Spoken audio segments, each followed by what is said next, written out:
स्वागत है आप सभी का एक बार फिर से। महाराष्ट्र की सियासत में डिप्टी सीएम अजीत पवार इन दिनों दो वजहों से सुर्खियों में है। पहली वजह यह है कि अपने गढ़ बारामती से अजीत पवार लड़ेंगे या नहीं का सवाल है। 5 दिन पहले बारामती के एक मंच से लोगों को संबोधित करते हुए अजीत ने कहा कि कई चुनाव लड़ चुका हो और अब लड़ने में कोई दिलचस्पी नहीं है। अजीत के सियासी सुर्खियों में रहने की दूसरी वजह एनडीए में सीट शेयरिंग पर जारी सस्पेंस के बीच खुले मन से उनके द्वारा उम्मीदवारों के नाम का ऐलान करना है। अजीत अब तक महाराष्ट्र की 2 सीटों पर उम्मीदवार के नाम घोषित कर चुके हैं। दिलचस्प बात है कि दोनों ही सीटों पर शिवसेना की दावेदारी है। अजीत पवार ने 2 महीने पहले डिंडोरी सीट से नरहरी झिरवाल की उम्मीदवार घोषित कर दिया था। झिरवाल अभी विधानसभा में डिप्टी स्पीकर है। झिरवाल की घोषणा से एकनाथ शिंदे की शिवसेना नाराज हो गई थी। शिंदे की सेना डिंडोरी सीट पर दावा कर रही है। हालांकि अजीत गुट का कहना है कि सीट शेयरिंग के फॉर्मूले के तहत ये सीट उसे ही मिलनी चाहिए। एक दिन पहले अजीत पवार ने खेड़ आलंदी सीट से दिलीप मोहित पाटिल को उम्मीदवार घोषित कर दिया है। अजीत पवार ने यहाँ एक सभा को संबोधित करते हुए कहा कि आप लोग इन्हें जिता कर सदन भेजिए, हम इन्हें बड़ा उम्मीदवार बनाने का काम करेंगे। खेड़ आलंदी सीट पर शिवसेना भी दावा कर रही है।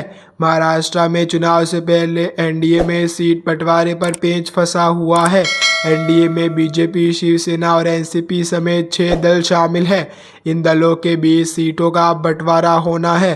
कहा जा रहा है कि मुख्य रूप से 3 दलों के बीच ही सीट शेयरिंग का पेच नहीं सुलझ रहा है। अजीत पवार ने एनडीए महाराष्ट्र के करीबी 90 सीटों पर दावेदारी कर रही है। इस तरह शिवसेना की दावेदारी 100 से 110 सीटों पर है। 3 छोटी पार्टियां भी 40 सीट पर ताल ठोक रही है। एनडीए में सीट शेयरिंग के विवाद को लेकर 2 चर्चाएं हैं। पहली चर्चा के मुताबिक अजीत पवार की पार्टी को 50 से 55 और एकनाथ शिंदे की पार्टी को 17 से 80 सीटें मिल सकती है। वही 140 सीटों पर बीजेपी चुनाव लड़ सकती है।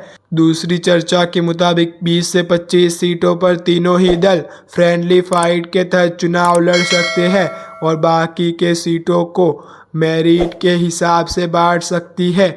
महाराष्ट्र में करीब 55 ऐसी सीटें हैं जहां पर तीनों ही दलों की दावेदारी है।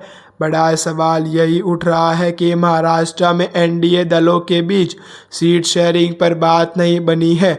ऐसे में अजीत पवार उम्मीदवारों का नाम का ऐलान क्यों कर रहे हैं, वो भी तब जब उनकी ओर से घोषित उम्मीदवार नरहरी झिरवाल के नाम पर सियासी बवाल मच चुका है।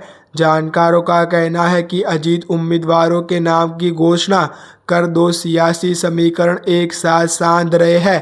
पहला, अजीत पवार ने जिन सीटों पर उम्मीदवारों का नाम का ऐलान किया है वो सभी सीटें एनसीपी की सीटिंग है। अजीत उम्मीदवारों के नाम की घोषणा को गठबंधन के सहयोगी दलों को संदेश दे रहे हैं कि सीटिंग सीट के साथ कोई समझौता नहीं होगा।